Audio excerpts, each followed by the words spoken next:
Año 1634. La ciudad de Eger, en la misma frontera de Bohemia. Un viento helado aúlla en las estrechas callejuelas, cubriendo de nieve las murallas de la fortaleza. Europa, por 16º año consecutivo, se retuerce en la agonía de la guerra más terrible que jamás ha conocido. Una guerra que borrará de la faz de la tierra a pueblos enteros, convertirá tierras florecientes en desiertos y cambiará el rostro del continente para siempre. Aquí, en esta ciudad fronteriza congelada, en la casa del comandante, se prepara el último acto de la mayor tragedia de esta guerra. En sus aposentos, sufriendo los tormentosos dolores de la gota, intenta dormir un hombre cuyo nombre resuena en toda Europa, provocando en unos admiración y en otros un terror supersticioso. Él es Albrecht Wenzel Eusebius von Wallenstein, duque de Friedland, de Mecklemburgo, príncipe de Sagan, generalísimo y almirante de los mares Oceánico y Báltico, comandante en jefe de los ejércitos de Su Majestad Imperial. O, al menos, lo era hasta ayer. Él es un enigma, envuelto en terciopelo negro y acero. El hombre que, prácticamente de la nada, creó el mayor ejército de su época. Un ejército que no era leal al emperador, ni a una bandera, ni a una fe, sino solo a él, a su creador y señor. Cambió las propias reglas de la guerra, proclamando el principio de que la guerra alimenta a la guerra, y obligó a países enteros a mantener a sus legiones. Salvó 2 veces al imperio de los Habsburgo del colapso total. Sus enemigos le temían, pero sus amigos le temían aún más. Sus ambiciones parecían ilimitadas, sus motivos impenetrables. Creía más en las predicciones de las estrellas que en las palabras de los reyes, y construía sus planes de acuerdo con el movimiento de los planetas. Pero hoy, las estrellas no le son favorables. Hoy en Viena, en el Palacio Imperial, su nombre ya se pronuncia con odio, llamándolo traidor y perjuro. Una patente, firmada por el propio emperador Fernando II, ya ha sido enviada a todo el ejército. Wallenstein ha sido depuesto, declarado proscrito. Sus generales, aquellos a quienes colmó de oro y tierras, ya han jurado lealtad a nuevos comandantes. Y aquí, en Eger, en el castillo, sus oficiales de mayor confianza beben vino en un banquete, sin saber que es su última cena. Los conspiradores, mercenarios irlandeses y escoceses liderados por el coronel Butler, ya afilan sus espadas y alabardas. En pocas horas, irrumpirán en el salón del banquete y masacrarán a los comandantes leales a Wallenstein. Y luego, al amparo de la noche, vendrán a por él. ¿Cómo sucedió esto? ¿Cómo un hombre que había alcanzado un poder casi real, el creador de un ejército invencible, se convirtió en un instante en una presa a la que se le ha dado caza? ¿Fue realmente un traidor que conspiró para derrocar al emperador y convertirse él mismo en rey? ¿O fue un genio incomprendido que intentó imponer por la fuerza la paz a una Alemania devastada, adelantándose a su tiempo? Para encontrar respuestas a estas preguntas, debemos emprender un viaje al corazón mismo del tornado de fuego cuyo nombre es la Guerra de los 30 años.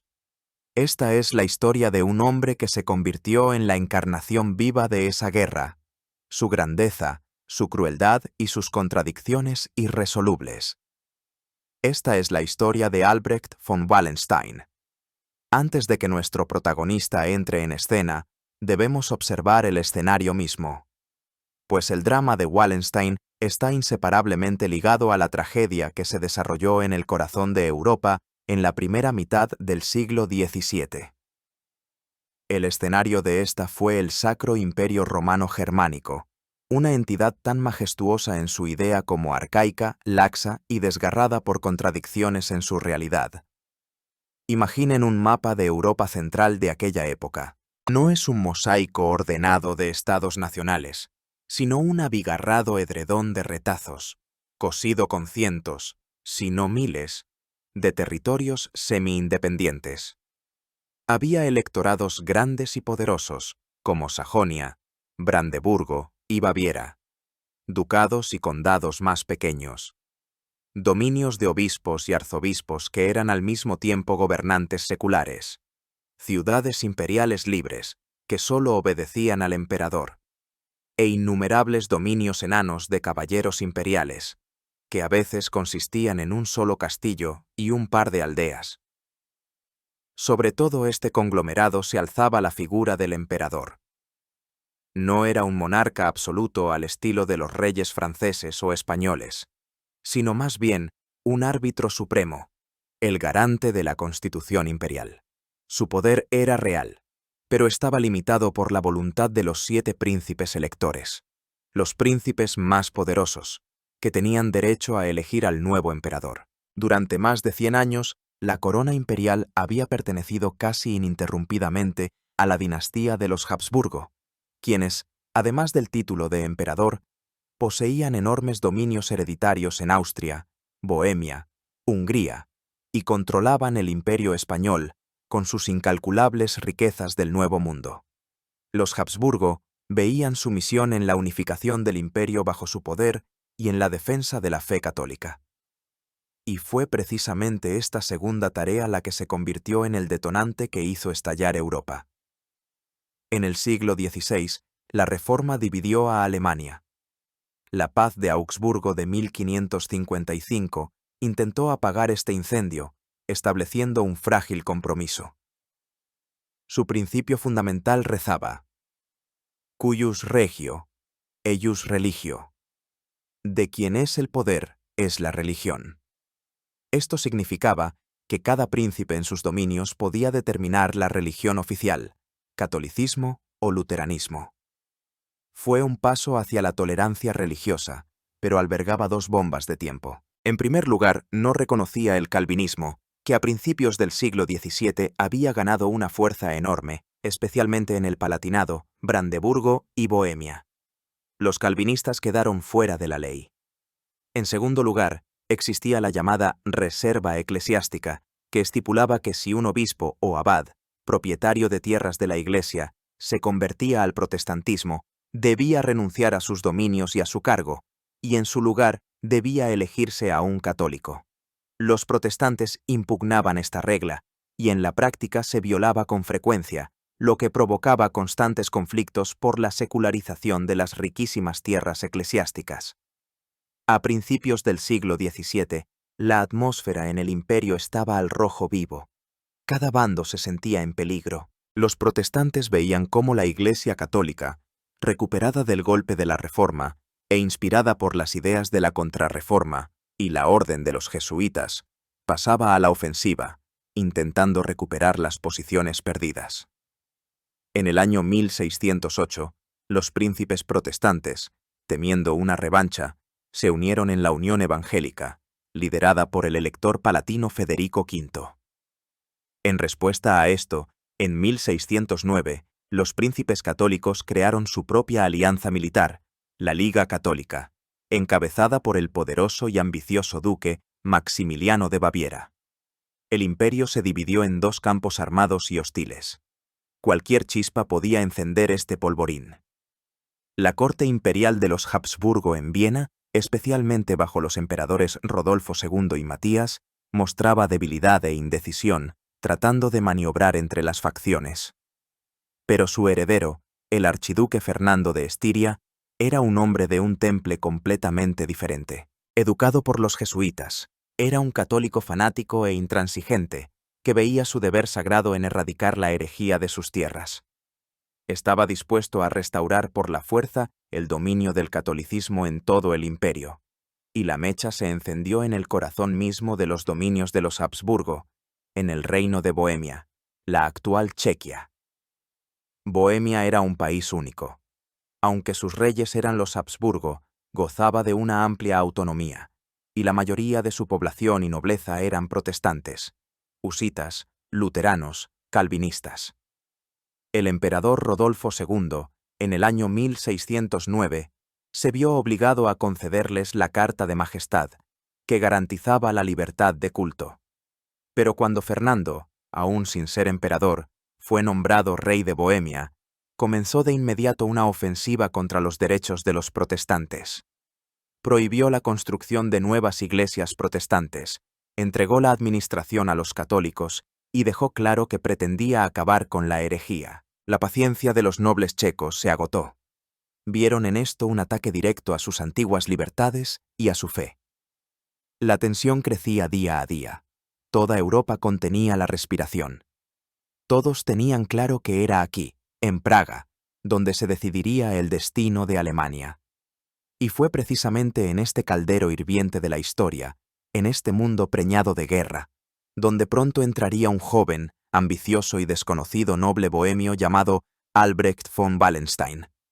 Aún no era ni duque ni generalísimo, era solo un pequeño depredador que buscaba su presa en aguas turbulentas. Pero sentía instintivamente que se acercaba una tormenta y estaba dispuesto a cabalgar sus olas. Y mientras las grandes potencias redibujaban el mapa de Europa y los poderosos príncipes se preparaban para la inevitable guerra, en la tranquila provincia de Bohemia, lejos del brillo de la corte imperial, crecía un niño destinado a convertirse en el hombre más poderoso y odiado del imperio. Su nombre completo era Albrecht Wenzel Eusebius von Waldstein.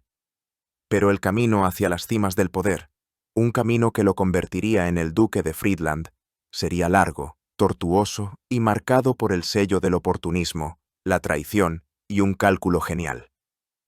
Nació el 24 de septiembre de 1583 en el castillo de Germanice, en Bohemia, en una familia noble pero empobrecida. Sus padres pertenecían a la antigua estirpe checa de los Waldstein y, lo que es crucial para entender sus futuras metamorfosis, eran protestantes, miembros de la comunidad de los hermanos checos. Así, el futuro martillo del protestantismo y la principal espada del emperador católico fue amamantado en la fe herética. Su infancia fue desdichada y temprana. Cuando tenía solo 11 años, perdió a su madre, y 2 años después, a su padre. Huérfano, pasó de mano en mano de parientes que no se preocuparon demasiado por su educación. Esta temprana pérdida, la falta de amor paternal y de estabilidad, sin duda dejaron una profunda huella en su carácter. Creció introvertido, taciturno, huraño. No sabía hacer amigos y no confiaba en nadie más que en sí mismo. Desde joven aprendió la principal lección. En este mundo solo se puede contar con la propia fuerza, astucia y voluntad. Su carácter inquieto e ingobernable causó no pocos problemas a sus tutores. Se conserva una leyenda, contada por él mismo ya en el cenit de su gloria, de cómo en su juventud cayó desde la ventana de un alto castillo y sobrevivió milagrosamente. Este suceso lo interpretó como una señal de especial protección celestial, como un presagio de su gran destino. Quizás sea solo una historia embellecida, pero refleja perfectamente su fe en su propia elección, que lo acompañaría toda su vida. A pesar de la pobreza, recibió una buena, aunque asistemática, educación. Lo enviaron a un gimnasio luterano en Silesia y luego a la Universidad Protestante de Altdorf. Pero los estudios le interesaban poco. Mucho más le atraían las peleas, los duelos y las juergas. Por participar en una de estas reyertas, en la que golpeó brutalmente a su sirviente, fue expulsado de la universidad. Entonces, sus tutores decidieron enviarlo al llamado Grand Tour por Europa, un viaje educativo obligatorio para los jóvenes aristócratas. Visitó los Países Bajos, Inglaterra, Francia y, lo más importante, Italia. Fue precisamente en Italia, en las universidades de Bolonia y Padua, donde descubrió lo que se convertiría en la principal pasión y el hilo conductor de toda su vida: la astrología. En aquella época, la astrología no se consideraba charlatanería, sino una ciencia respetada, estrechamente entrelazada con las matemáticas y la astronomía. Wallenstein se sumergió de lleno en la elaboración de horóscopos, el estudio del movimiento de los planetas y la predicción del futuro a través de las estrellas.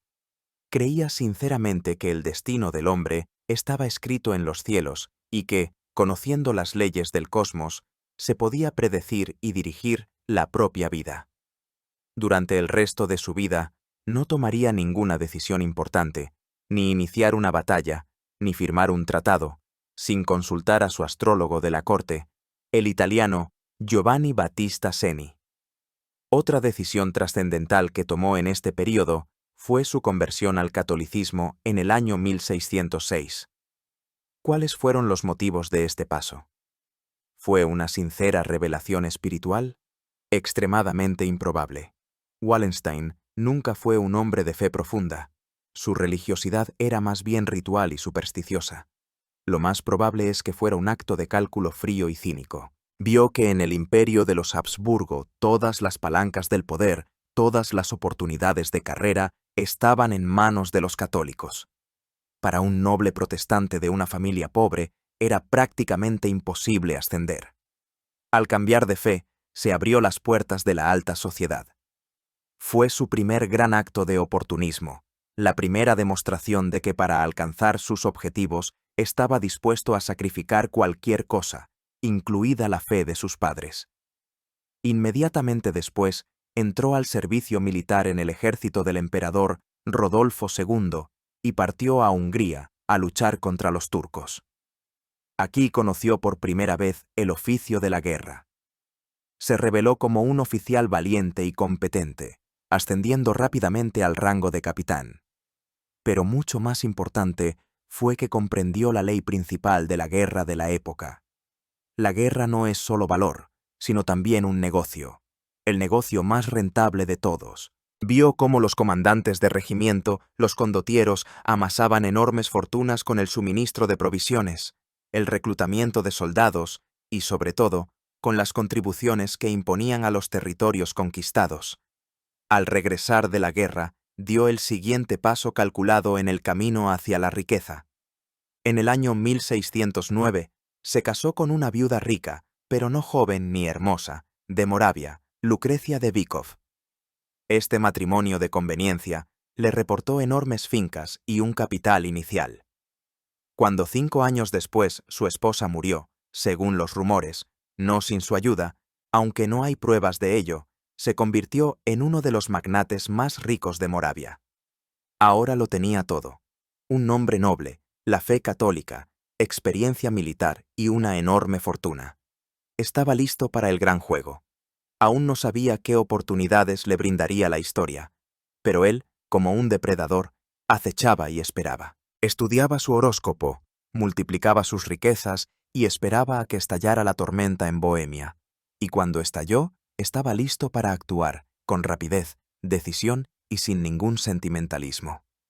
Parecía que los viejos muros del castillo de Praga, que durante siglos habían contemplado las disputas de los reyes y las rebeliones de los varones, debían estar acostumbrados a todo. Pero lo que ocurrió aquí, el 23 de mayo de 1618, sacudió hasta los cimientos no solo a Bohemia, sino a toda Europa. Este evento, que pasó a la historia como la segunda defenestración de Praga, se convirtió en la chispa que encendió el incendio de 30 años. La paciencia de los estamentos protestantes checos se había agotado. La política del nuevo rey Fernando, dirigida a la recatolización y la vulneración de sus derechos garantizados por la Carta de Majestad, había llegado a un punto de ebullición. La gota que colmó el vaso fue la orden de las autoridades reales de cerrar 2 iglesias protestantes. Los nobles checos percibieron esto como una declaración de guerra a su libertad y a su fe. El 23 de mayo, una turba de nobles enfurecidos, encabezada por el conde Thurn, irrumpió en la Cancillería del Castillo de Praga. Allí presentaron sus acusaciones a los 2 regentes reales más odiados, Willem Slavata y Jaroslav de Martinic, así como a su secretario Fabricius. Los nobles los acusaron de ser los instigadores de la política antiprotestante y violadores de la Constitución bohemia. La disputa derivó rápidamente en una refriega. Los regentes, manteniéndose arrogantes, se negaron a admitir su culpa. Y entonces alguien de la multitud gritó el viejo remedio checo para los traidores: arrojarlos por la ventana. No fue una decisión espontánea. La defenestración, es decir, el acto de arrojar por la ventana, tenía un significado simbólico en la historia checa. De la misma manera, en el año 1419, los consejeros católicos fueron arrojados desde la ventana del ayuntamiento de Praga, lo que marcó el inicio de las guerras husitas. No fue un simple acto de violencia, sino un ritual de ruptura con el poder. Slavata y Martinic fueron capturados, arrastrados a una ventana y arrojados uno tras otro. Tras ellos voló su aterrorizado secretario. La altura era de unos 17 metros. Debía ser una muerte segura. Pero, para asombro de todos, los tres sobrevivieron. La propaganda católica proclamó inmediatamente que fue un milagro. Los ángeles habían recogido a los mártires inocentes y los habían depositado suavemente en el suelo. Los protestantes, por su parte, afirmaban sarcásticamente que los regentes simplemente habían caído en un enorme montón de estiércol que los sirvientes del palacio acumulaban bajo las ventanas. Sea como fuere, el hecho mismo de la defenestración se convirtió en un punto de no retorno. Fue una rebelión abierta. Los estamentos bohemios formaron inmediatamente su propio gobierno, el Directorio, comenzaron a reunir un ejército y expulsaron a los jesuitas. Depusieron a Fernando como su rey y ofrecieron la corona checa al joven elector palatino Federico V, jefe de la Unión Evangélica y yerno del rey de Inglaterra. Esperaban que todos los príncipes protestantes de Alemania y Europa acudieran en su ayuda. Fue su error de cálculo fatal. Fue precisamente en este momento de caos e incertidumbre cuando Albrecht von Wallenstein entró en escena. Como uno de los mayores magnates de Moravia, que formaba parte de las tierras de la corona checa, comandaba uno de los regimientos de infantería moravos. El Directorio esperaba de él, como de los demás aristócratas checos, que se uniera a la rebelión, y al principio fingió obedecer. Pero Wallenstein no era ni un patriota de Bohemia ni un defensor de la fe protestante. Era un oportunista, y su cálculo fue frío y preciso. Sopesó las posibilidades. Por un lado, rebeldes mal organizados, sin un mando unificado ni dinero, cuya esperanza de ayuda extranjera era una quimera. Por otro, el monarca legítimo, aunque debilitado, tras el cual se encontraba todo el poder de la Casa de Habsburgo y el apoyo de las potencias católicas, incluida España. Wallenstein hizo su apuesta, apostó por el emperador. Y su paso al bando de los Habsburgo lo organizó con el máximo beneficio para sí mismo. No simplemente desertó. En junio de 1619, encontrándose con su regimiento en la ciudad de Olomouc, cometió un acto audaz.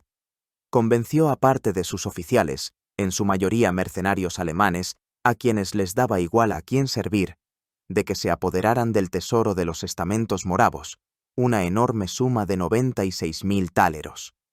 Con este dinero, que debía destinarse al pago del ejército rebelde, huyó de Moravia y llegó a Viena, junto a Fernando, que para entonces ya había sido elegido emperador. Se presentó ante el emperador no como un suplicante, sino como un salvador. Le trajo no solo su espada, sino también aquello que el emperador más necesitaba: dinero.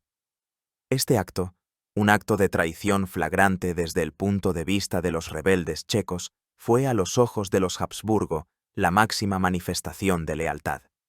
Wallenstein entró instantáneamente en el círculo de confianza del emperador. Demostró su lealtad, su determinación y, lo más importante, su capacidad para resolver problemas. Mientras la rebelión checa se extendía, Wallenstein, con su propio dinero y el robado, formó un regimiento de coraceros y participó activamente en las primeras batallas contra sus antiguos compatriotas. No fue un general clave en esta fase de la guerra. El papel principal en la derrota de los checos lo desempeñó el ejército de la Liga Católica bajo el mando del conde de Tilly. El 8 de noviembre de 1620, en la batalla de la Montaña Blanca, cerca de Praga, el ejército de los rebeldes bohemios fue completamente derrotado en apenas una hora. El rey de invierno, Federico V, huyó del país y Bohemia quedó a los pies del emperador Fernando II. La rebelión fue ahogada en sangre.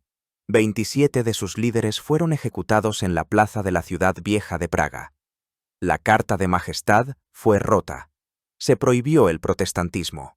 Comenzó una recatolización forzosa, pero lo más importante, comenzó un grandioso reparto de propiedades. Las fincas de todos los nobles rebeldes fueron confiscadas, y aquí se abrieron para Wallenstein oportunidades verdaderamente ilimitadas. Su traición iba a reportarle dividendos con los que no podría haber soñado. La derrota de la rebelión en la Montaña Blanca no fue solo una victoria militar para los Habsburgo. Fue el comienzo de una revolución social y económica total en Bohemia y Moravia. El emperador Fernando II tuvo una oportunidad única no solo de erradicar la herejía, sino también de crear una nueva aristocracia, absolutamente leal a él, recompensando a quienes lo habían apoyado en la hora difícil. El instrumento de esta revolución fue la grandiosa confiscación de tierras. Se creó una comisión imperial especial que tasó y puso a la venta cientos de fincas pertenecientes a los nobles protestantes rebeldes. Pero no fue una venta ordinaria. Los precios de estas tierras estaban artificialmente rebajados. Y el principal problema fue la catastrófica devaluación del dinero. El tesoro imperial estaba vacío, y para cubrir los gastos militares, el gobierno recurrió a una medida desesperada. Comenzó a acuñar las llamadas monedas largas. Eran monedas en las que el contenido de plata era varias veces inferior a su valor nominal. De hecho, fue un robo legalizado. Fue precisamente en estas aguas turbias de maquinaciones financieras y venta de tierras donde Wallenstein demostró su verdadero genio. El genio no de un general, sino de un empresario despiadado y astuto. Comprendió que había llegado su hora. No se limitó a comprar tierras para sí mismo. Organizó todo un sindicato financiero, o consorcio, que tomó el control de todo el proceso. A la cabeza de este consorcio, además del propio Wallenstein, se encontraban otras figuras clave. Un calvinista holandés, lo que en sí mismo es paradójico, Jan de Witte, que era un financiero genial, y el príncipe Carlos I de Liechtenstein, gobernador de Bohemia.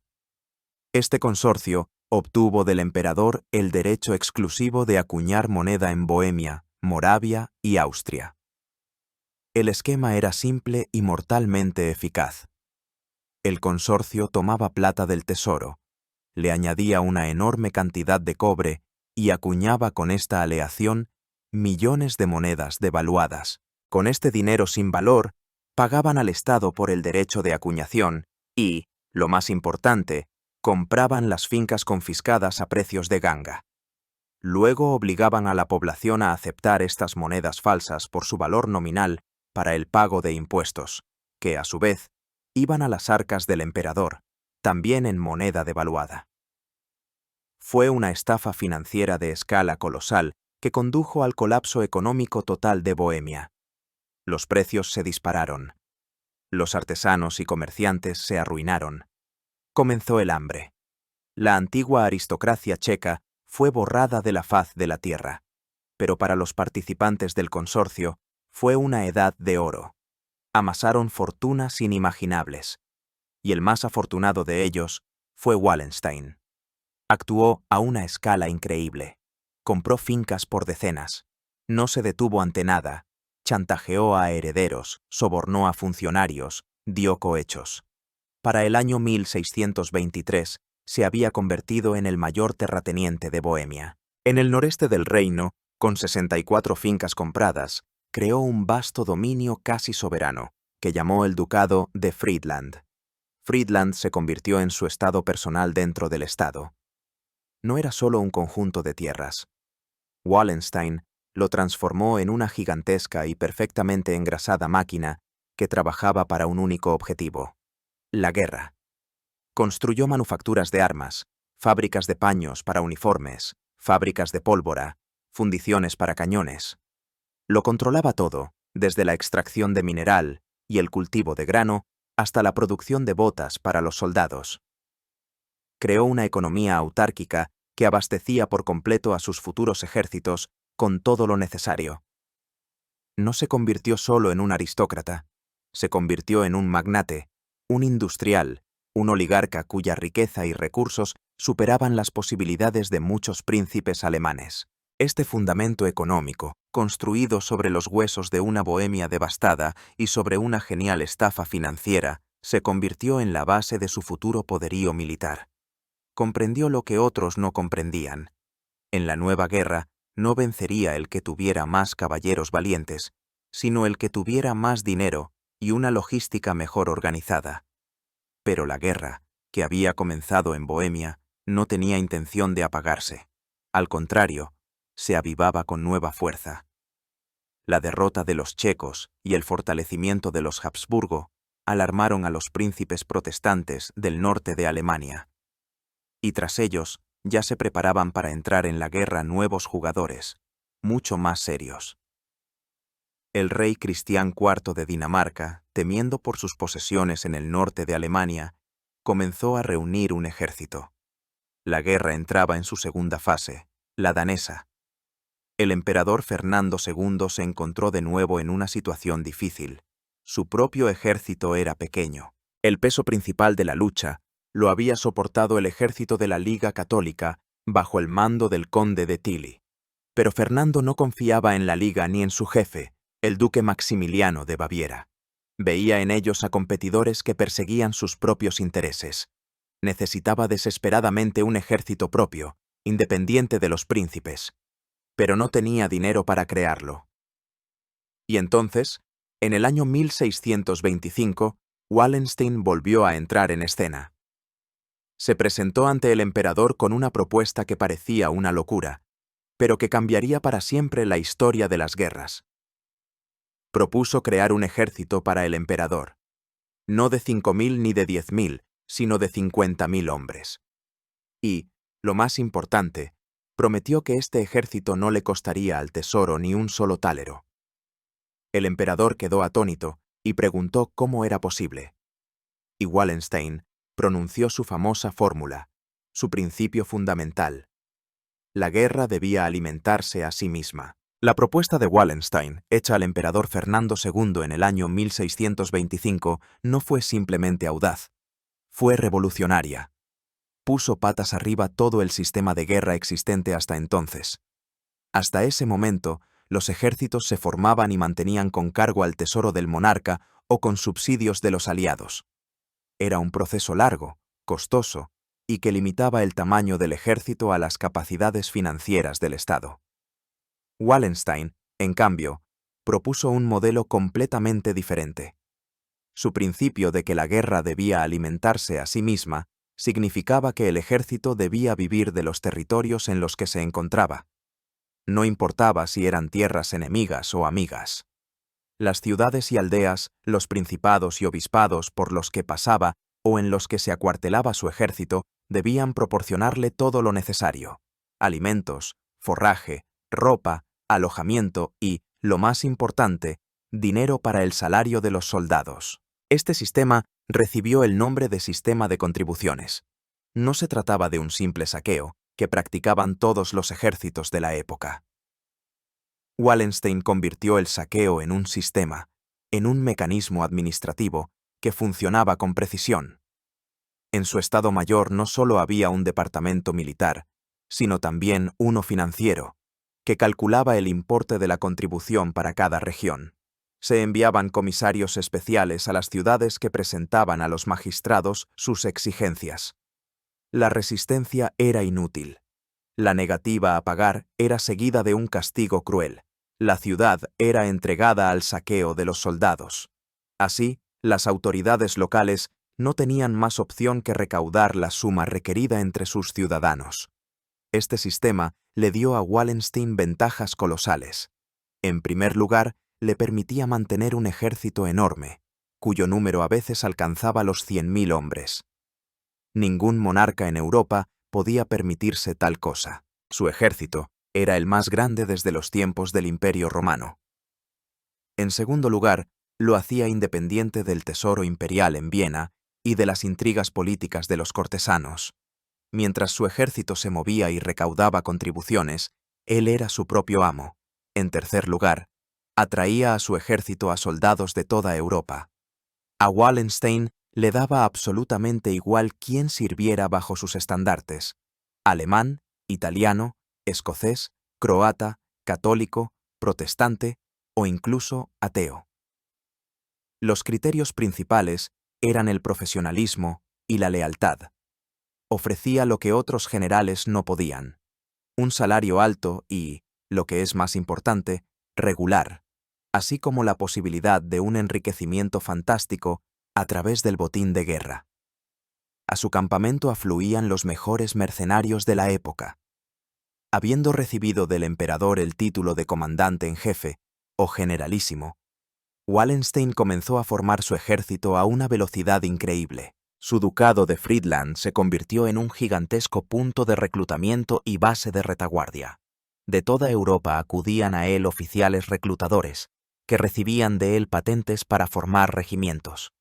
El sistema era simple: un coronel recibía de Wallenstein dinero y el derecho a reclutar, digamos, 3.000 hombres. Él, a su vez, contrataba a capitanes, estos a tenientes, y así sucesivamente, hasta el final. Cada oficial ganaba dinero con sus soldados. Era una gigantesca corporación militar donde todos estaban interesados en la continuación de la guerra, porque la guerra era su fuente de ingresos. El ejército de Wallenstein no era solo una fuerza armada, era todo un mundo en marcha, un estado dentro de un estado. Detrás de los soldados seguía un gigantesco convoy en el que viajaban sus esposas, hijos, comerciantes, artesanos, prostitutas, sacerdotes de todas las confesiones. En su campamento reinaba una disciplina de hierro. El saqueo, si no estaba autorizado desde arriba, se castigaba con la muerte. Pero al mismo tiempo, los soldados estaban protegidos. Wallenstein se preocupaba por ellos, se aseguraba de que tuvieran comida, ropa, asistencia médica. Era para ellos no solo un comandante, sino un protector supremo, un padre que alimenta y protege. Y ellos le pagaban con una lealtad absoluta, casi fanática. Eran soldados de Wallenstein, no soldados del emperador. El propio generalísimo se rodeaba de un aura de misterio y grandeza. Su cuartel general se asemejaba a la corte de un monarca. Vivía en el lujo, rodeado de una guardia personal. Era taciturno, sombrío, y el acceso a él estaba estrictamente limitado. Sufría de gota, y en su campamento debía reinar un silencio absoluto. Cualquier ruido, grito, ladrido de perro, incluso el golpeteo de las botas, podía llevar al culpable a la horca. Este silencio siniestro que rodeaba al todopoderoso general causaba en sus contemporáneos una impresión hipnótica y aterradora. Gobernaba su ejército desde un despacho de campaña, abarrotado de mapas y tablas astrológicas. Controlaba personalmente todos los aspectos, desde las rutas de marcha de los regimientos hasta los precios del grano en sus fincas de Friedland. Era un genio de la organización, un hombre que logró transformar el caos de la guerra en una máquina de hacer beneficios y alcanzar la victoria que funcionaba con precisión. Con esta nueva fuerza sin precedentes, Wallenstein entró en la fase danesa de la Guerra de los 30 años. Estaba listo para mostrar a Europa de lo que era capaz su ejército. No iba solo a luchar, iba a conquistar y a redibujar el mapa del norte de Alemania, creando para sí mismo un nuevo imperio, aún más poderoso. La entrada en la guerra del rey danés Cristián IV en el año 1625 parecía una seria amenaza para la causa de los Habsburgo. Cristián no era solo rey de Dinamarca y Noruega. Como duque de Holstein, era también un príncipe del Sacro Imperio Romano Germánico y encabezó las fuerzas protestantes del norte de Alemania. Detrás de él estaban los subsidios de Inglaterra y los Países Bajos. Contra él solo actuaba el ejército de la Liga Católica bajo el mando del viejo y experimentado conde de Tilly. La aparición en escena del nuevo y enorme ejército de Wallenstein cambió por completo el equilibrio de fuerzas. Ahora el bando católico disponía de dos ejércitos independientes que, sin embargo, actuaban más como competidores que como aliados. Tilly miraba con recelo y envidia el rápido ascenso del advenedizo Wallenstein. Wallenstein, a su vez, despreciaba al lento y cauteloso Tilly y no deseaba compartir con nadie ni la gloria ni, lo que es más importante, las contribuciones. Este doble mando se convertiría en uno de los principales problemas para el emperador. La primera prueba seria para el ejército de Wallenstein fue la batalla en el puente de Dessau, en el río Elba, en abril de 1626. Se enfrentaba a uno de los ejércitos protestantes bajo el mando del aventurero y condottiero Ernesto de Mansfeld, uno de los más famosos empresarios de la guerra de la época. Wallenstein, tomando una fuerte posición defensiva en el puente, permitió que Mansfeld atacara. Luego, en el momento decisivo, lanzó un contraataque aplastante que condujo a la derrota total de los protestantes. Fue su primera gran victoria como comandante en jefe. Demostró no solo su maestría táctica, sino también el poder de su nuevo ejército. Después de esta victoria, los caminos de los dos ejércitos imperiales se separaron. Tilly permaneció en el norte de Alemania para enfrentarse directamente al rey danés, mientras que Wallenstein siguió los pasos del ejército en retirada de Mansfeld hacia Silesia y Hungría, donde éste intentaba unirse al príncipe de Transilvania, Gabriel Bethlen, otro enemigo de los Habsburgo. Esta campaña demostró tanto la fuerza como la debilidad del sistema de Wallenstein. Su enorme ejército, moviéndose por tierras devastadas, sufría de hambre y enfermedades. Pero al final alcanzó su objetivo. Mansfeld murió de enfermedad y Bethlen se vio obligado a firmar la paz con el emperador. Mientras tanto, Tilly, en agosto de 1626, obtuvo una victoria decisiva sobre el rey Cristián IV en la batalla de Luther. El ejército danés fue derrotado. Ahora el camino hacia el norte de Alemania estaba abierto, y en los años 1627 y 1628, Wallenstein, al regresar de la campaña húngara, desató todo el poder de su ejército de 100.000 hombres sobre los principados protestantes.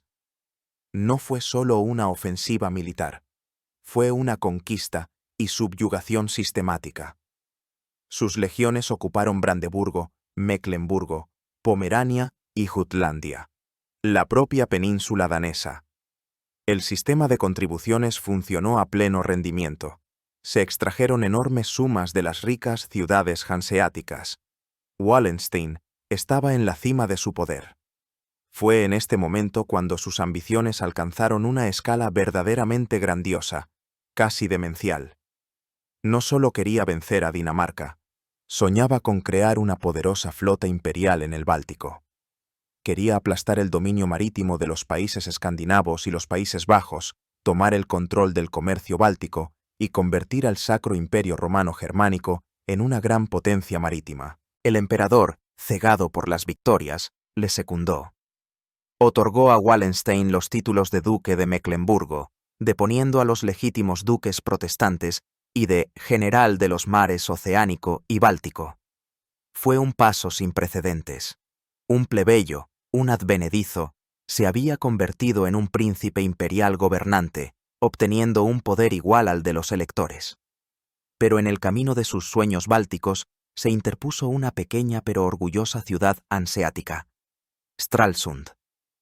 Esta ciudad portuaria en la costa de Pomerania se negó a admitir en sus muros a una guarnición imperial y a pagar la contribución. Wallenstein se enfureció. Gritó que esa ciudad debía ser tomada, aunque estuviera encadenada a los cielos. Y en el año 1628 comenzó el asedio. El asedio de Stralsund se convirtió en su primera derrota seria y en un punto de inflexión. Los ciudadanos lucharon con un coraje desesperado, y lo más importante, acudieron en su ayuda la flota y las tropas de dos potencias que observaban con alarma los éxitos de Wallenstein: Dinamarca y, lo que es mucho más importante, Suecia. Un desembarco sueco en la ciudad ayudó a repeler todos los asaltos. Wallenstein no tenía flota para bloquear la ciudad por mar. Después de varios meses de ataques infructuosos, habiendo perdido miles de soldados, se vio obligado a levantar el asedio. El fracaso de Stralsund demostró los límites de su poder. Pero incluso a pesar de esto, Dinamarca fue puesta de rodillas. En el año 1629 se firmó la paz de Lübeck, por la cual Cristián IV se retiraba de la guerra, renunciando a todos sus planes en Alemania. El emperador Fernando II y Wallenstein se encontraban en el cenit de su gloria. El partido católico triunfaba. Parecía que la guerra estaba ganada y que ahora se podían cosechar los frutos de la victoria. Y el emperador, empujado por los consejeros más radicales y su propia confianza en la protección divina, dio un paso fatal. Un paso que no solo no terminó la guerra, sino que la sumió en una nueva fase, aún más sangrienta. Promulgó el Edicto de Restitución. El triunfo del emperador y su generalísimo en el año 1629 fue total y, al parecer, definitivo. Dinamarca derrotada, los príncipes protestantes del norte de Alemania sometidos, los ejércitos católicos no tenían rival. Fernando II sintió que había llegado el momento no solo de consolidar el éxito militar, sino también de realizar su mayor sueño, dar marcha atrás a la historia y comenzar una recatolización a gran escala del imperio. El 6 de marzo de 1629, promulgó un documento que pasó a la historia como el Edicto de Restitución. Este edicto, emitido sin el consentimiento de la Dieta Imperial y basándose únicamente en la autoridad imperial, fue una auténtica bomba colocada bajo el frágil edificio de la paz alemana. Ordenaba la devolución a la Iglesia Católica de todas las tierras y posesiones, 2 arzobispados, 12 obispados y cientos de monasterios, que habían sido secularizadas por los protestantes después del año 1552. Además, confirmaba que la paz de Augsburgo solo se aplicaba a los luteranos y que los calvinistas seguían estando fuera de la ley. No fue un simple acto jurídico. Fue una declaración de guerra a todo el mundo protestante de Alemania. Amenazaba con despojar de sus propiedades a decenas de príncipes gobernantes, condes y ciudades libres. Socavaba las bases de la existencia de estados tan poderosos como Brandeburgo y Sajonia. La ejecución de este edicto fue encomendada a los ejércitos imperiales, es decir, en primer lugar, al ejército de Wallenstein. Sus soldados comenzaron a expulsar por la fuerza a los administradores protestantes y a entregar las tierras a los sacerdotes católicos. Esto provocó una tormenta de indignación. Incluso aquellos príncipes protestantes que hasta entonces habían mantenido la neutralidad, por ejemplo, el elector de Sajonia, Juan Jorge, comprendieron que se trataba de su supervivencia. El edicto unió a todos los protestantes frente a una amenaza común. Pero, lo que es más importante, aterrorizó también a los príncipes católicos. El líder de la Liga Católica, el duque Maximiliano de Baviera, y otros electores observaron con horror lo que sucedía. Vieron en el edicto de restitución, y especialmente en los métodos de su ejecución, no tanto el triunfo de la fe como un peligrosísimo fortalecimiento del poder del emperador. Y el principal instrumento de este fortalecimiento era Wallenstein. Hacia el año 1630, Wallenstein se había convertido en el hombre más poderoso del imperio, y su poder no conocía límites. Su ejército, que vivía de las contribuciones, devastaba las tierras de todos por igual, tanto de protestantes como de católicos. Sus agentes compraban tierras, sus funcionarios dictaban su voluntad a las ciudades. Se comportaba no como un sirviente del emperador, sino como un monarca soberano. Llevaba a cabo sus propias negociaciones diplomáticas, albergaba planes para reformar el imperio, donde el poder de los príncipes estaría limitado, y el poder del emperador, y el suyo propio, sería absoluto. Se convirtió en un estado dentro de un estado, una fuerza incontrolable que amenazaba toda la estructura tradicional del imperio.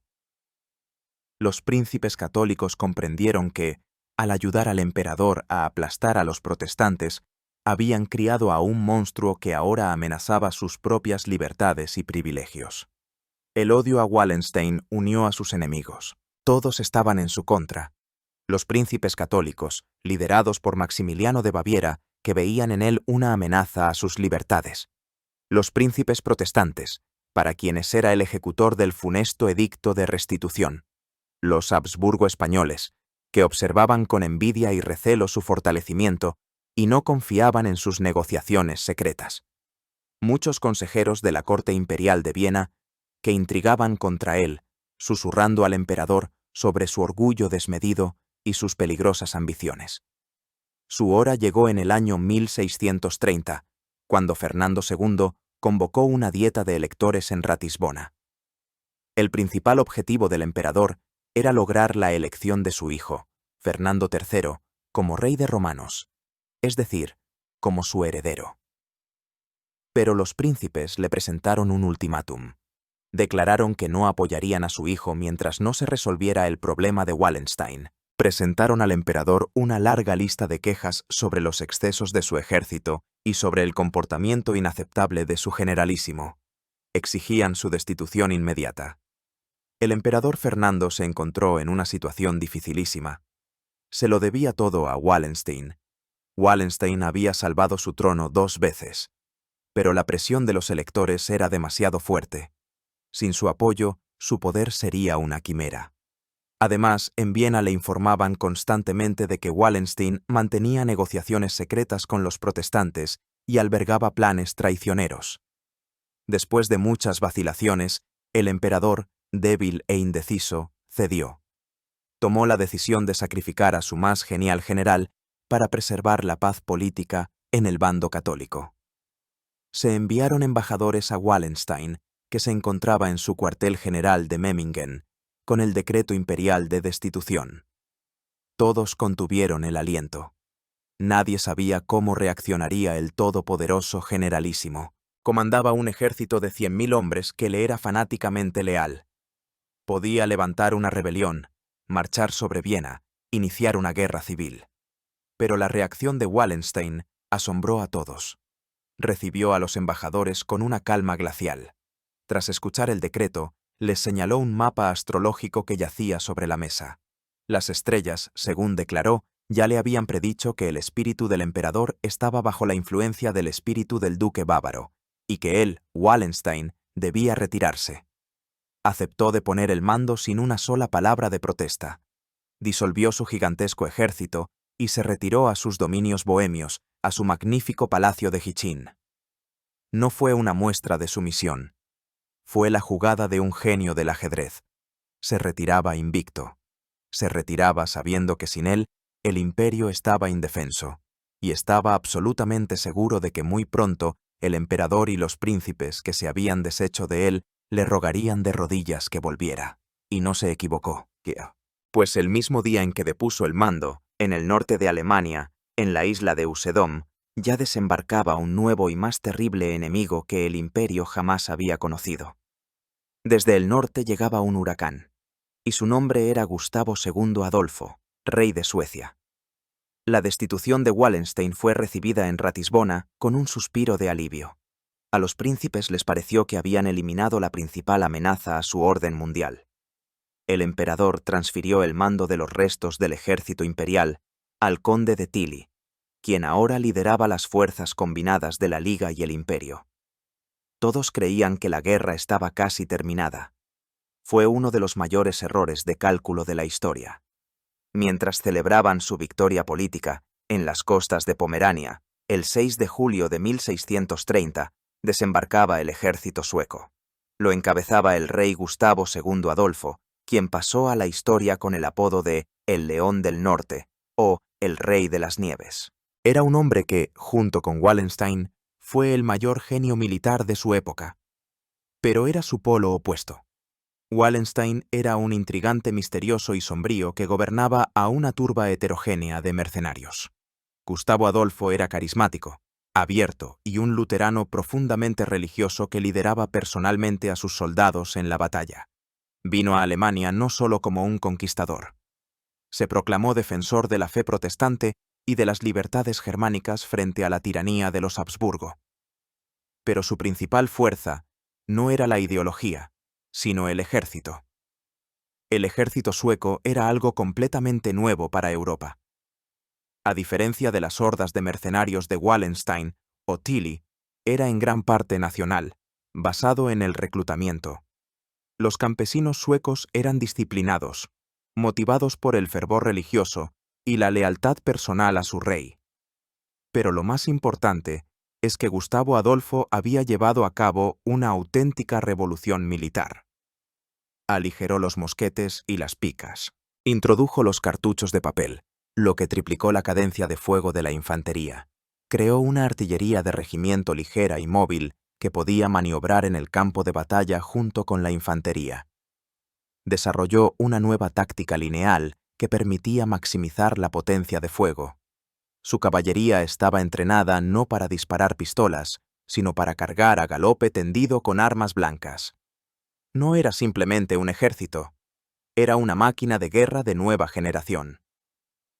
Al principio, los príncipes protestantes alemanes lo recibieron con desconfianza, pero la crueldad de las tropas imperiales y la presión inexorable del edicto de restitución no les dejaron otra opción.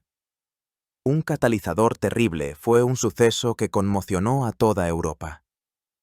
En mayo de 1631, el ejército del conde de Tilly tomó por asalto y sometió a un monstruoso saqueo la ciudad protestante de Magdeburgo. La ciudad fue prácticamente incendiada por completo, y unos 20.000 de sus habitantes fueron brutalmente asesinados. La masacre de Magdeburgo se convirtió en un símbolo de los horrores de la Guerra de los 30 años y obligó a los vacilantes príncipes protestantes, incluidos los electores de Brandeburgo y Sajonia, a unirse a los suecos. Ahora Gustavo Adolfo tenía una poderosa coalición, y el 17 de septiembre de 1631, cerca de la aldea de Breitenfeld, no lejos de Leipzig, tuvo lugar una batalla decisiva. El ejército de Gustavo Adolfo y sus aliados sajones se enfrentó a los veteranos del conde de Tilly, y aquí la nueva táctica sueca demostró su completa superioridad. Los sajones fueron rápidamente derrotados y huyeron. Pero el centro sueco resistió el embate de la vieja táctica imperial de los tercios y, gracias a su maniobrabilidad y potencia de fuego, infligió una aplastante derrota al ejército de Tilly. La batalla de Breitenfeld fue una catástrofe para los Habsburgo. El invencible ejército de la Liga Católica fue aniquilado. El viejo Tilly fue derrotado y desmoralizado.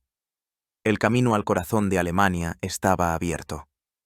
En pocos meses, Gustavo Adolfo pasó a sangre y fuego por todo el país.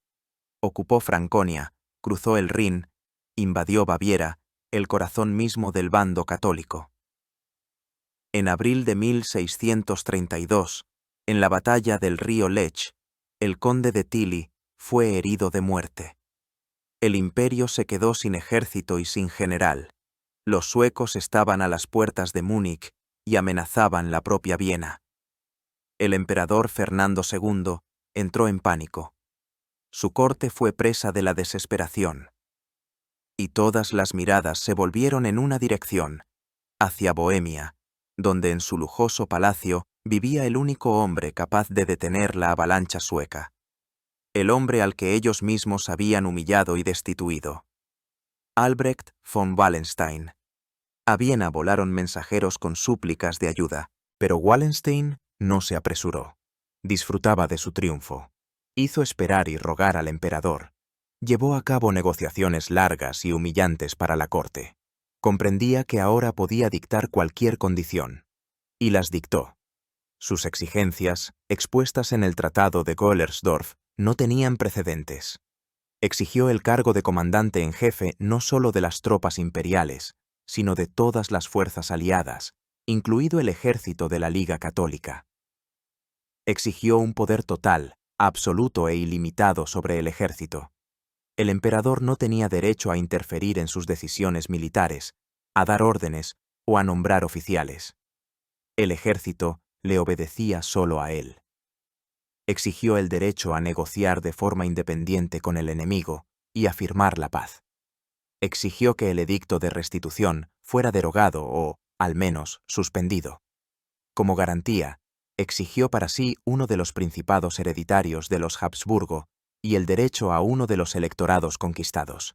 No eran las condiciones de un general a sueldo, eran las condiciones de un dictador. Exigía un poder igual al imperial. Fernando II y sus consejeros estaban horrorizados, pero no tenían otra opción. Aceptaron todo. Wallenstein volvió a ser generalísimo. Y, como por arte de magia, de la tierra surgió un nuevo ejército. Su nombre era mágico. Al oír que volvía a reclutar tropas, de toda Europa volvieron a afluir mercenarios. En pocos meses, reunió bajo sus estandartes a más de 40.000 hombres. Había regresado. Aún más poderoso, aún más misterioso y aún más peligroso que antes.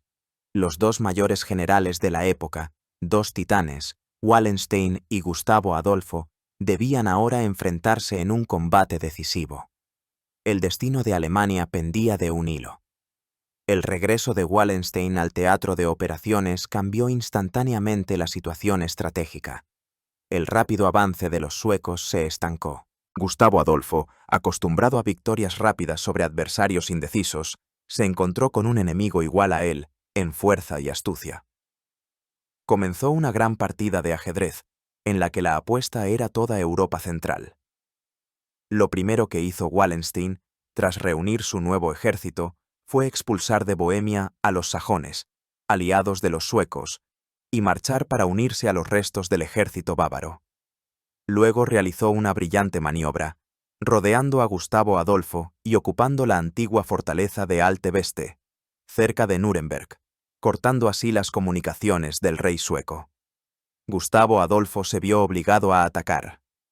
Durante varias semanas del verano de 1632, los dos mayores ejércitos de la época se enfrentaron cerca de Nuremberg. Wallenstein convirtió su campamento en una fortaleza inexpugnable, rodeándolo de un complejo sistema de trincheras, reductos y posiciones de artillería. No tenía intención de entrar en una batalla abierta. Eligió la táctica del desgaste, sabiendo que en la enorme masa de gente reunida en un solo lugar pronto comenzarían el hambre y las enfermedades. Gustavo Adolfo intentó varias veces atraerlo a campo abierto, pero en vano. Finalmente, se vio obligado a lanzar un asalto desesperado contra el campamento fortificado de Wallenstein. El ataque fue repelido con enormes pérdidas para los suecos. Fue la primera derrota táctica de Gustavo Adolfo en suelo alemán. Su aura de invencibilidad se empañó. Agotados y habiendo sufrido grandes pérdidas por enfermedades, ambos ejércitos se vieron obligados a retirarse de los alrededores de Nuremberg. El empate estratégico fue claramente a favor de Wallenstein. Luego, Wallenstein marchó hacia el norte, a Sajonia, el principal estado alemán aliado de los suecos. Quería castigar al elector Juan Jorge y obligarlo a abandonar la guerra. Su ejército sometió a Sajonia a un saqueo total. Gustavo Adolfo, incapaz de abandonar a su principal aliado a su suerte, se vio obligado a acudir en su ayuda. En noviembre de 1632, los ejércitos se encontraron cerca de la pequeña ciudad sajona de Lützen. El tiempo era terrible. Una niebla densa y fría envolvía los campos, haciendo la visibilidad casi nula. Gustavo Adolfo quería atacar de inmediato, pero debido a la niebla se vio obligado a posponer el inicio de la batalla hasta la mañana del 16 de noviembre. Este retraso permitió a Wallenstein fortalecer sus posiciones. Dispuso a su ejército a lo largo de un camino, utilizando las zanjas de la carretera como trincheras naturales, y fortificó su flanco con artillería en una colina. La batalla de Lützen fue una de las más sangrientas y encarnizadas de la historia de la Guerra de los 30 años.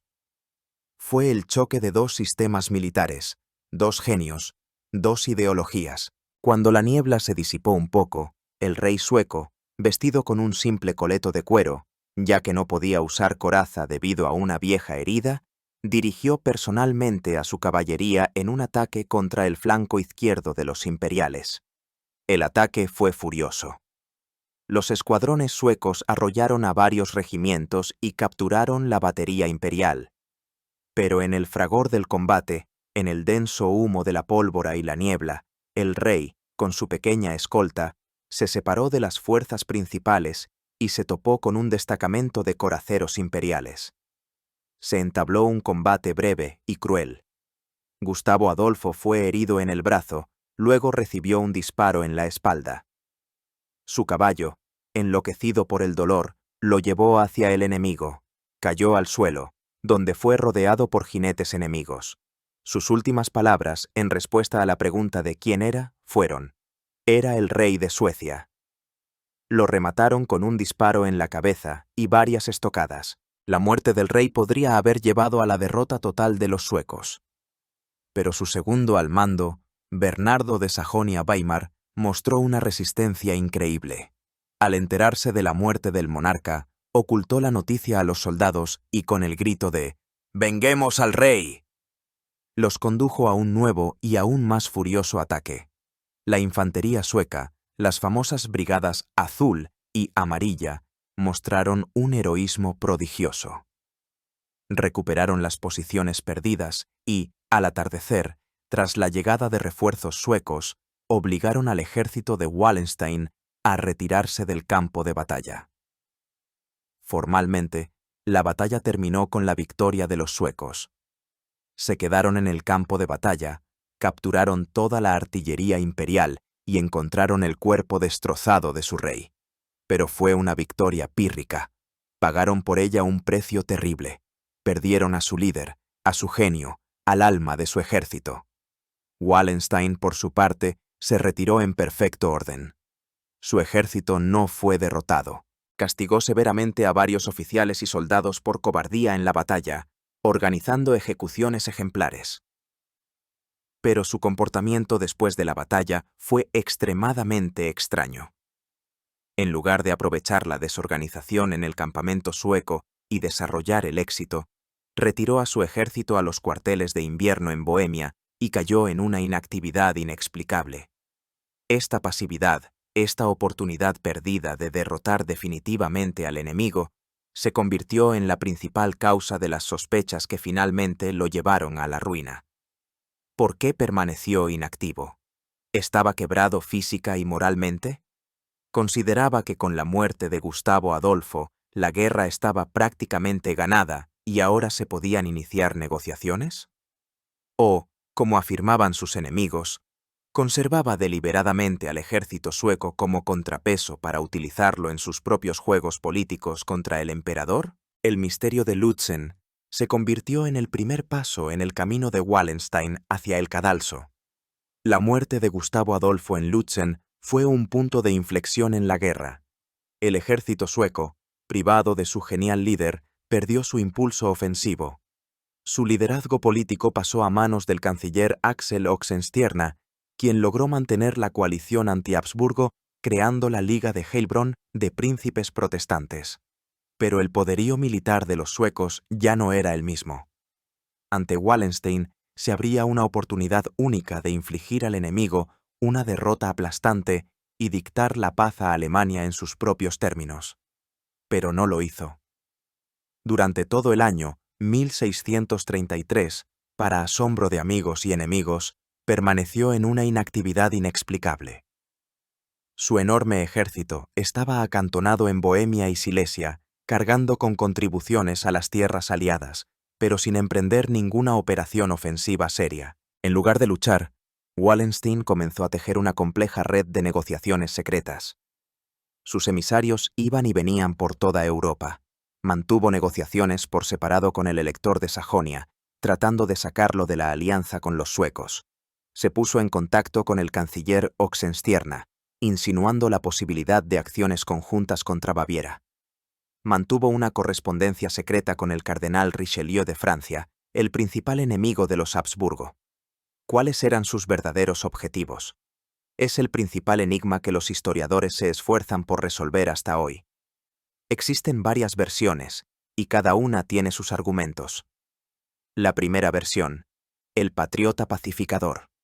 Según esta, la más romántica, Wallenstein era un hombre adelantado a su tiempo.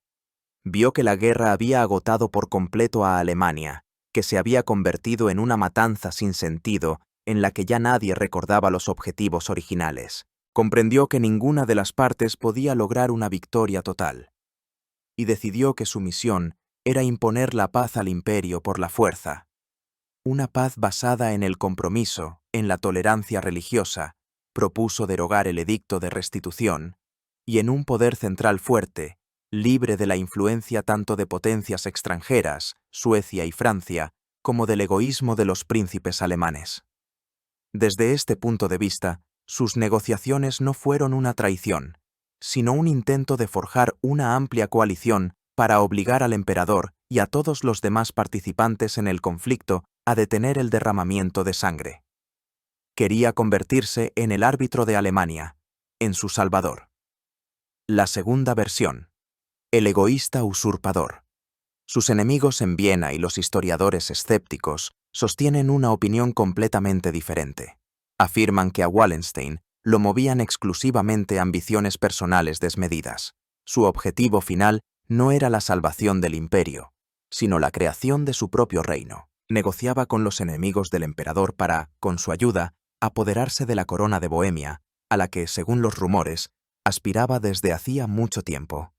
Quería traicionar a su benefactor, el emperador, y construir su propia dinastía sobre los escombros de su poder. Desde este punto de vista, su inactividad fue un sabotaje consciente, destinado a debilitar el poder imperial y a crear condiciones favorables para su propia rebelión. La tercera versión. El jugador enfermo y cansado. Existe también una tercera versión, más prosaica. Hacia el año 1633, Wallenstein era ya un hombre gravemente enfermo. Su gota había llegado a tal punto que a menudo no podía caminar y lo llevaban en una litera. Los dolores constantes, posiblemente, agravaron su natural desconfianza, indecisión y tendencia a la procrastinación. Pudo simplemente haber perdido su antigua energía y empuje. Se enredó en su propia red de intrigas, negociando con todos a la vez, pero sin confiar en nadie.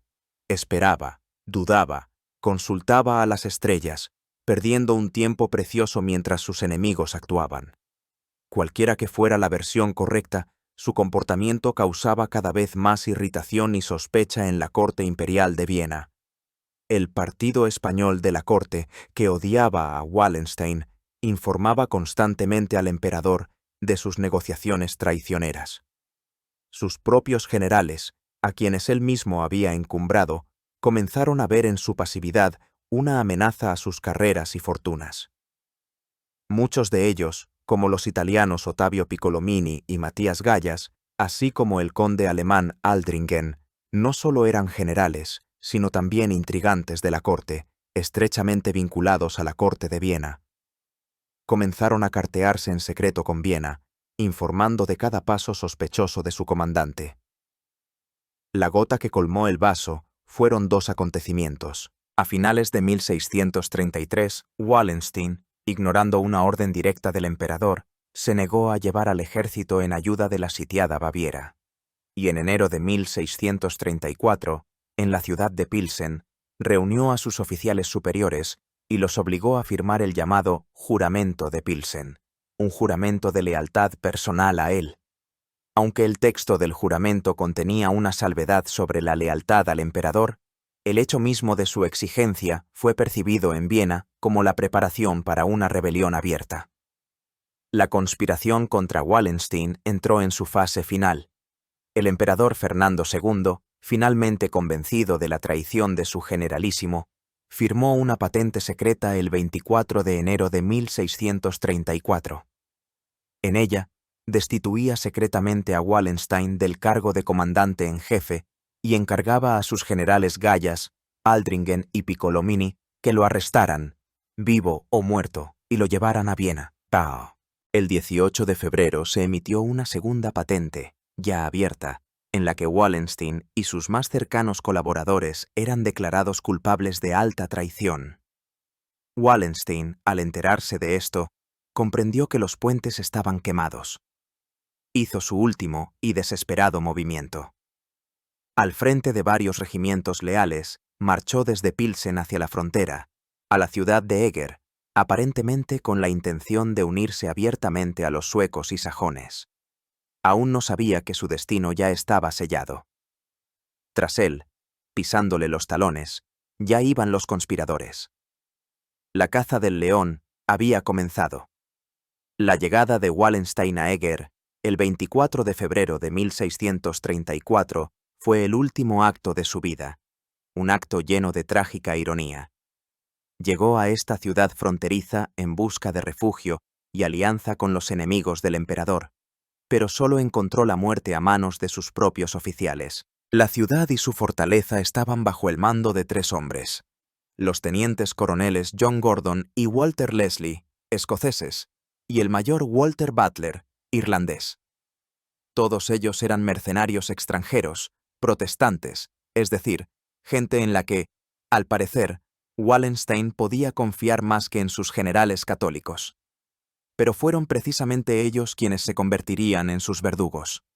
El principal organizador de la conspiración en el lugar, Ottavio Piccolomini, no fue a Eger él mismo. Se quedó en Pilsen, pero antes tuvo tiempo de hablar con Gordon, Leslie y Butler. Les mostró la patente imperial que declaraba a Wallenstein traidor y les prometió, en nombre del emperador, enormes recompensas, tierras y títulos por su eliminación. Para estos mercenarios profesionales, cuya lealtad siempre tenía un precio, la elección fue obvia. Decidieron cumplir la voluntad del emperador. En la tarde del 25 de febrero, el comandante Gordon organizó un banquete en el castillo de Eger en honor de los más fieles y cercanos colaboradores de Wallenstein que habían llegado con él: el mariscal de campo Christian von Illow, el general Adam Terchka von Lipa, el conde Wilhelm Kinsky y el capitán de caballería Niemann. El propio Wallenstein, que sufría otro ataque de gota, no asistió al banquete y se quedó en sus aposentos en la casa de Pachelbel, en la plaza principal de la ciudad. El banquete estaba en su apogeo. El vino corría a raudales. Los conspiradores pronunciaban brindis hipócritas por la salud del generalísimo. Y mientras tanto, un destacamento de dragones bajo el mando de Butler y el capitán Devereux se infiltró en secreto en el castillo. Cuando se sirvió el postre, Leslie dio la señal convenida. De repente, las puertas del castillo se cerraron de golpe. El puente levadizo se alzó. En el salón del banquete irrumpieron dragones con las espadas desnudas. Los invitados, tomados por sorpresa y desarmados, ya que habían dejado sus armas en la entrada, no pudieron oponer resistencia. Kinsky fue asesinado en el acto. Illow logró agarrar una espada y se defendió desesperadamente, pero fue abatido. Terechka, un guerrero poderoso, logró abrirse paso hasta el patio, pero también allí fue alcanzado y apuñalado con alabardas. En pocos minutos, todo había terminado. La cúpula del partido de Wallenstein había sido aniquilada.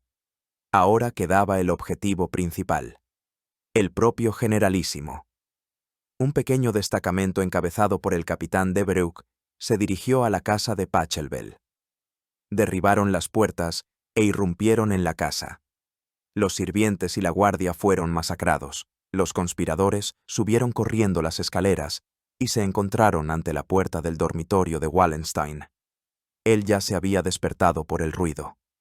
Cuando Devereux derribó la puerta e irrumpió en la habitación, vio a Wallenstein de pie junto a la ventana. Estaba en camisón, indefenso.